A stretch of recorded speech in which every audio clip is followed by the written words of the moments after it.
مجھے کسی بیوی پر اتنا رشک نہیں ہوتا جتنا مجھے خدیجہ کے اوپر رشک ہوتا ہے، اس لیے کہ اللہ کے رسول ہمیشہ کسی نہ کسی شکل میں خدیجہ کا نام ضرور لے لیا کرتے تھے، خدیجہ کا نام ضرور لے لیا کرتے تھے۔ اندازہ کریں گے، غور کر سکتے ہیں آپ بیوی کے ساتھ کس طریقے سے ہم اپنی زندگیوں میں غور کریں۔ تھوڑا سا نمک زیادہ ہو گیا، اندھی ہے، دکھتا نہیں ہے، ٹریننگ نہیں لی، سیکھتی نہیں ہے۔ حضرت عائشہ ہی نے گھر کا حال بیان کیا، 9 سال کی عمر میں نبی کے پاس آ چکی تھی رخصت ہو کر، اور جب میری عمر 18 سال ہوئی تو اللہ کے رسول اس دنیا سے چل بسے۔ کتنے سال رہی؟ 9 کے بعد 18 سال جوڑیے، 9 کے بعد جوڑیے 10 11 12 13 14 15 16 17 18، 5 ادھر اور 4 ادھر، 9 سال میں نبی کی زندگی میں رہی۔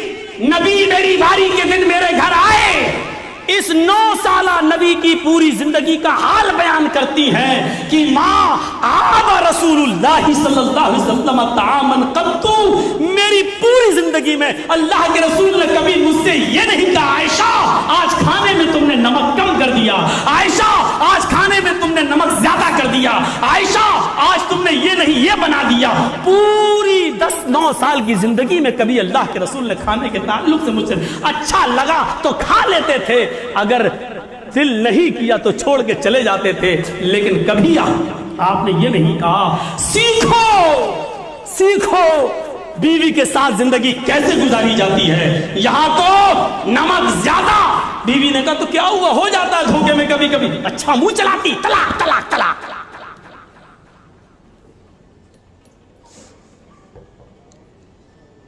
لائٹ گئی تو میں عرض یہ کر رہا تھا کہ ہمیں سیکھنا چاہیے۔ آج تھوڑا غصہ آیا، اچھا بحث کر رہی ہے، غصے میں طلاق طلاق طلاق۔ سیکھو، میں نے کہا تھا نا شروع میں، پوری زندگی نبی کی آئیڈیل ہے، نمونہ ہے، آپ اپنی بیوی کے ساتھ کس طرح رہے سیکھو۔ ایک اور واقعے کی طرف آئیے، صحیح بخاری کی۔ یہ تو وہ بیوی تھی جو عمر میں بڑی تھی، خدیجہ، جن کو آپ نے ان کے انتقال کے بعد بھی آپ فراموش نہیں کر سکے۔ ایک بیوی تھی جو عمر میں بہت چھوٹی تھی، عائشہ۔ بہت سی کتابیں لکھی گئی مخالفت میں، محمد رسول اللہ کو شادی نہیں کرنی چاہیے تھی عائشہ سے، میں اس طرف نہیں جانا چاہتا، صرف یہ ضرور بتانا چاہتا ہوں کہ جب بیوی کو کوئی اعتراض نہیں ہے اور اپنے شوہر سے کسی قسم کی کوئی شکایت نہیں ہے تو پھر دنیا کو منہ نہیں چلانا چاہیے۔ حضرت عائشہ صدیقہ اپنا واقعہ بیان کرتی، یہیں سے محبت کا اندازہ لگائیے کیا محبت تھی آپ کی۔ فرماتی ہیں کہ اللہ کے رسول صلی اللہ علیہ وسلم جب بھی کہیں سفر کرتے تھے تو اپنی بیویوں کے نام قرآ ڈالتے تھے، جس بیوی کا نام نکلتا تھا سفر میں اس بیوی کو اپنے ساتھ لے کر چلتے تھے۔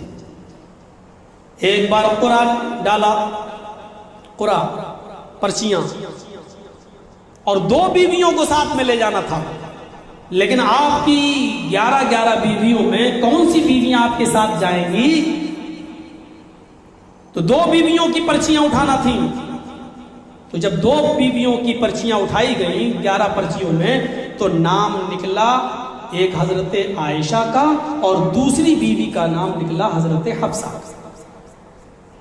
اب ان دونوں بیویوں کو آپ اپنے ساتھ سفر پہ لے گئے۔ اب ان میں بھی قرآن اندازی ہوئی کہ ان میں آپ کس کے ساتھ جائیں گے؟ دونوں بیوی ہیں، ایک اونٹ پر دونوں بیویوں کو سفر نہیں کر سکتے تھے۔ حفصہ کے پاس اپنا ایک اونٹ تھا، عائشہ کے پاس اپنا ایک اونٹ تھا۔ اب نبی اکرم کس کے ساتھ جائیں گے؟ ان دونوں میں جب قرآن اندازی ہوئی تو عائشہ کا نام نکلا۔ اللہ کے رسول عائشہ کے ساتھ چلتے تھے، سفر کرتے گئے، باتیں کرتے گئے، سفر کرتے گئے، باتیں کرتے گئے۔ خاموشی کے ساتھ بھی کبھی کبھی سفر کیا، ایک جگہ پڑاؤ ڈالا گیا، ضرورت سے فارغ ہو لیا جائے۔ اللہ کے نبی قضاء حاجت کے لیے، فراغت کے لیے چلے گئے۔ یہاں دونوں بیویوں نے صلاح کر لی، حفصہ نے اور عائشہ نے، ایسا کرو ہم تم دونوں اونٹ کو بدل لیں، ایک ہی اونٹ پر اللہ کے رسول اور ہم دونوں سوار ہوئے، یہ تھک گیا ہوگا، تم تو اپنے اونٹ پر اکیلے سوار ہوئی ہو، اس لیے تمہارا اونٹ اتنا نہیں تھکا جتنا میرا، ایسا کرو کہ ہم لوگ اونٹ بدل لیتے ہیں، چینج کر لیتے ہیں، تم میرا اونٹ لے لو، میں تمہارا اونٹ لے لیتا ہوں۔ حضرت حفصہ نے کہا کوئی اعتراض نہیں۔ حضرت عائشہ نے اونٹ چینج کر لیا، حفصہ کا اونٹ عائشہ نے لے لیا اور عائشہ صدیقہ کا اونٹ حفصہ نے لے لیا۔ اب سنیے کیا ہوا، اللہ کے نبی صلی اللہ علیہ وسلم پہچانتے تھے حضرت عائشہ کا اونٹ کون سا ہے، تو اللہ کے رسول صلی اللہ علیہ وسلم جب آئے تو حضرت عائشہ کے اونٹ کے پاس آئے، کیونکہ انہی کے ساتھ سفر کرنا تھا، لیکن اس کے اوپر حفصہ بیٹھی ہوئی تھی، اونٹ چینج ہو چکا۔ حفصہ پیچھے بیٹھ گئی اور اللہ کے رسول چل دیے اور خاموشی کے ساتھ چلتے رہے۔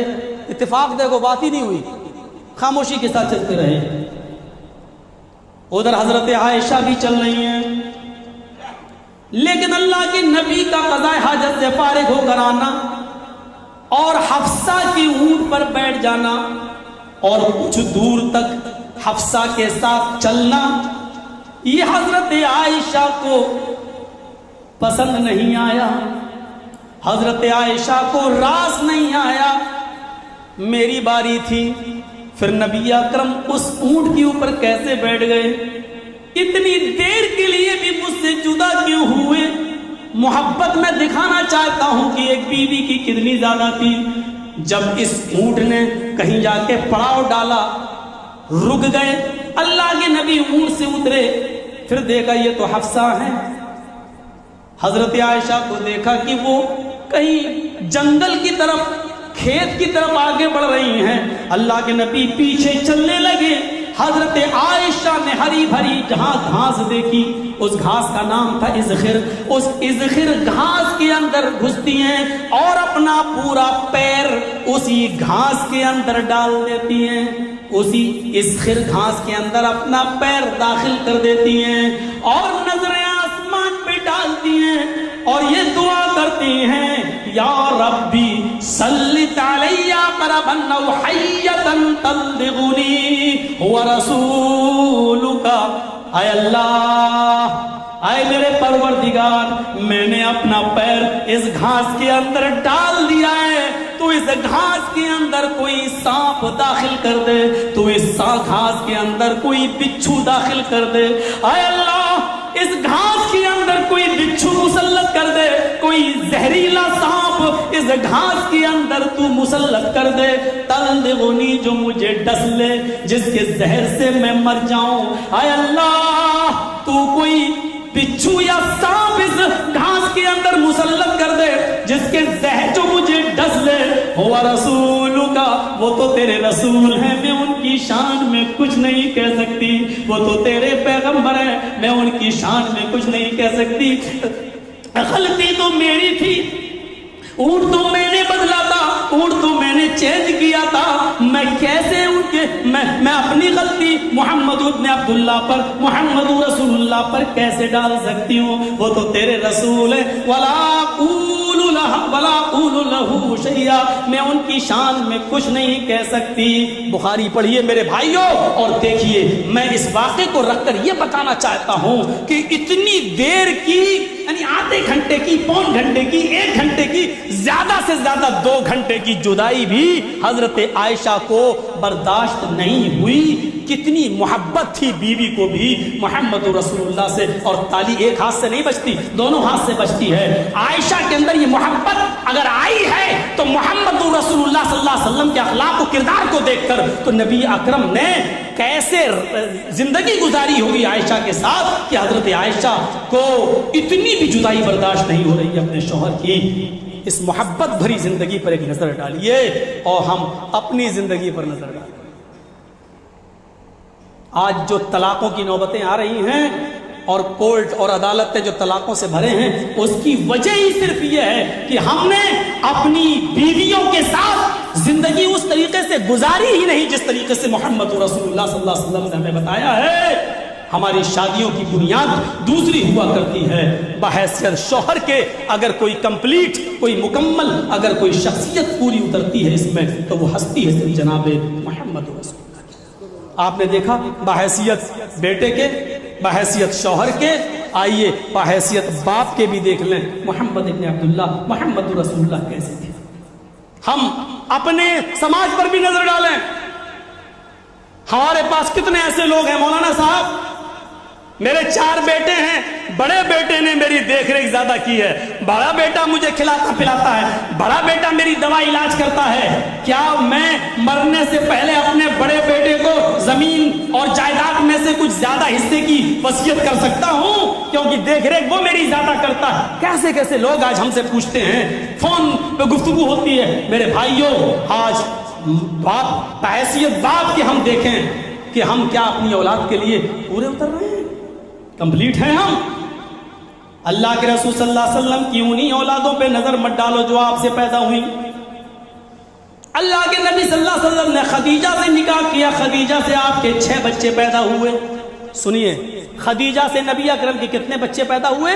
6۔ میں کسی کو بھی کھڑا کر کے کچھ پوچھ سکتا ہوں، یاد رکھیے گا، دیکھتا ہوں کتنے غور سے سن رہے ہیں آپ۔ 6 بچے کس سے پیدا ہوئے؟ خدیجہ سے، 4 لڑکیاں اور 2 لڑکے، اور 1 بچہ آپ کا ماریا قبطیہ سے پیدا ہوا جو نبی اکرم کی لونڈی تھی۔ مقوقس کے بادشاہ نے 2 لونڈیاں تحفے میں بھیجی تھی نبی اکرم صلی اللہ علیہ وسلم کے لیے، ایک کا نام تھا ماریا اور ایک کا نام تھا سیرین۔ سیرین کو اللہ کے رسول نے حسان ابن ثابت کو دے دیا تھا اور ماریا کو خود آپ نے رکھ لیا تھا۔ ماریا سے ایک بیٹا پیدا ہوا نبی اکرم کا، اس بیٹے کا نام تھا ابراہیم۔ اللہ کے رسول صلی اللہ علیہ وسلم کے جو 4 بچیاں خدیجہ سے پیدا ہوئی ان کا نام تھا زینب، رقیہ، ام کلثوم اور فاطمہ۔ زینب کی پرورش اللہ کے رسول نے کی، بڑی ہوئی، آپ نے ان کا نکاح کر دیا۔ رقیہ کی پرورش کی، بڑی ہوئی، آپ نے نکاح کر دیا۔ ام کلثوم کی پرورش کی، بڑی ہوئی، آپ نے ان کا نکاح کر دیا۔ فاطمہ کی پرورش کی، بڑی ہوئی، آپ نے فاطمہ کا نکاح کر دیا۔ غور کیجئے، اللہ کے رسول اپنی ساری بچیوں کی پرورش بھی کر رہے ہیں اور ان کی شادی بھی کر رہے ہیں، اور صرف ان بچیوں کی نہیں، اللہ کے رسول نے اور جو شادیاں کی تھیں، کسی صرف عائشہ کے علاوہ اور تو کوئی کنواری نہیں تھی، ساری بیوہ تھیں یا مطلقہ تھیں۔ جو لوگ اعتراض کرتے ہیں ان کو معلوم نہیں ہے، عرب کے اندر اتنا برا حال تھا، اتنا برا حال تھا کہ جو عورت بیوہ ہو جاتی تھی کوئی اس سے شادی نہیں کرتا تھا، یا کسی عورت کو طلاق دے دی جاتی تھی تو کوئی اس سے شادی نہیں کرتا تھا، اس کو منحوس سمجھتا تھا۔ اس رسم کو توڑنے کے لیے کہ بیوہ جس کا پتی شوہر مر جائے اس عورت کو بھی گھر بسانے کا حق ہے، اس عورت کو بھی عدت گزار کے دوسری شادی کرنے کا حق ہے۔ آپ اس رسم کو توڑنے کے لیے آپ نے نکاح کیے، اور جس کو طلاق دے دی جاتی تھی ان سے شادی نہیں ہوتی تھی تو آپ نے دوسرے شوہروں کی دی ہوئی مطلقہ عورتوں سے نکاح کر کے یہ ثابت کر دیا کہ ان مطلقہ عورتوں کو بھی نکاح کرنے کا اور شادی کرنے کا حق حاصل ہے، ان کو بھی اپنی زندگی گزارنے کا حق حاصل ہے۔ یہ پرپس تھا، یہ مقصد تھا، ورنہ میرے بھائیوں ان کے ساتھ جسمانی تعلق مقصد نہیں تھا۔ ورنہ بتائیں، جو لوگ اعتراض کرتے ہیں وہ بتائیں، اللہ کے رسول کی 11 بیویاں تھیں، 11، کیا خدیجہ کے علاوہ کسی اور بیوی سے بھی کوئی بچے پیدا ہوئے؟ کسی اور بیوی سے؟ کیونکہ آپ نے اس مقصد کے ساتھ نکاح نہیں کیا تھا، صرف اس رسم کو توڑنے کے لیے کہ کوئی بیوہ سے نکاح نہیں کرتا تو میں کر کے دکھاؤں سب سے پہلے، تاکہ اس رسم کو لوگ توڑ دیں اور لوگ بیوہ سے نکاح کرنے لگے اور مطلقہ سے نکاح کرنے لگے۔ تو آپ نے جن مطلقہ اور بیوہ عورتوں سے شادی کی تھی وہ اپنے پہلے شوہروں سے بچے لے کے آئی تھیں، آپ نے ان بچوں کی بھی شادی کرائی، ان لڑکیوں کی بھی شادی کرائی جو آپ کے اپنے نطفے سے پیدا نہیں ہوئی تھی بلکہ دوسرے مردوں کی تھی۔ جب ان کی بیویوں سے جب آپ نے شادی کی تو وہ اپنے بچوں کو اپنے ساتھ لائیں، آپ نے ان کی بھی شادی کرائی۔ اور کوئی ایک ماں کا لال اٹھے، کوئی